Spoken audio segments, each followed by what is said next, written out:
एक बार की बात है, बीरबल दरबार में मौजूद नहीं थे। इसी बात का फायदा उठाकर कुछ मंत्रीगण बीरबल के खिलाफ महाराज अकबर के कान भरने लगे। उनमें से एक कहने लगा, महाराज, आप केवल बीरबल को ही हर जिम्मेदारी देते हैं और हर काम में उन्हीं की सलाह ली जाती है। इसका मतलब यह है कि आप हमें अयोग्य समझते हैं। मगर ऐसा नहीं है, हम भी बीरबल जितने ही योग्य हैं। महाराज को बीरबल बहुत प्रिय थे। वह उनके खिलाफ कुछ नहीं सुनना चाहते थे, लेकिन उन्होंने मंत्रीगणों को निराश न करने के लिए एक समाधान निकाला। उन्होंने उनसे कहा, मैं तुम सभी से एक प्रश्न का जवाब चाहता हूं, मगर ध्यान रहे कि अगर तुम लोग इसका जवाब न दे पाए तो तुम सबको फांसी की सजा सुनाई जाएगी। दरबारियों ने झिझक कर महाराज से कहा, ठीक है महाराज, हमें आपकी यह शर्त मंजूर है, लेकिन पहले आप प्रश्न तो पूछिए।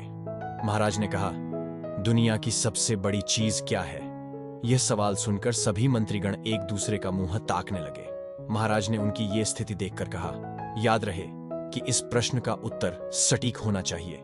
मुझे कोई भी अटपटा सा जवाब नहीं चाहिए। इस पर मंत्रीगणों ने राजा से इस प्रश्न का उत्तर देने के लिए कुछ दिनों की मोहलत मांगी। राजा भी इस बात के लिए तैयार हो गए।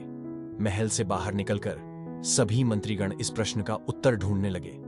पहले ने कहा कि दुनिया की सबसे बड़ी चीज भगवान है, तो दूसरा कहने लगा कि दुनिया की सबसे बड़ी चीज भूख है। तीसरे ने दोनों के जवाब को नकार दिया और कहा कि भगवान कोई चीज नहीं है और भूख को भी बर्दाश्त किया जा सकता है। इसलिए राजा के प्रश्न का उत्तर इन दोनों में से कोई नहीं है। धीरे धीरे समय बीतता गया और मोहल्लत में लिए गए सभी दिन भी गुजर गए। फिर भी राजा द्वारा पूछे गए प्रश्न का जवाब न मिलने पर सभी मंत्रीगणों को अपनी जान की फिक्र सताने लगी।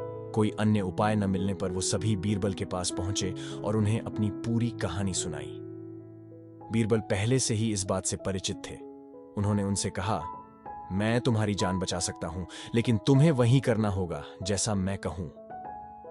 सभी बीरबल की बात पर राजी हो गए। अगले ही दिन बीरबल ने एक पालकी का इंतजाम करवाया। उन्होंने 2 मंत्रीगणों को पालकी उठाने का काम दिया। तीसरे से अपना हुक्का पकड़वाया और चौथे से अपने जूते उठवाए। वह स्वयं पालकी में बैठ गए। फिर उन सभी को राजा के महल की ओर चलने का इशारा दिया। जब सभी बीरबल को लेकर दरबार में पहुंचे तो महाराज इस मंजर को देखकर हैरान थे। इससे पहले कि वो बीरबल से कुछ पूछते, बीरबल खुद ही राजा से बोले, महाराज, दुनिया की सबसे बड़ी चीज गरज होती है। अपनी गरज के कारण ही ये सब मेरी पालकी को उठाकर यहां तक ले आए हैं। ये सुन महाराज मुस्कुराए बिना न रह सके और सभी मंत्रीगण शर्म के मारे सिर झुकाए खड़े रहे। इस कहानी से हमें यह सीख मिलती है कि हमें कभी भी किसी की योग्यता से जलना नहीं चाहिए, बल्कि उससे सीख लेकर खुद को भी बेहतर बनाने की कोशिश करनी चाहिए।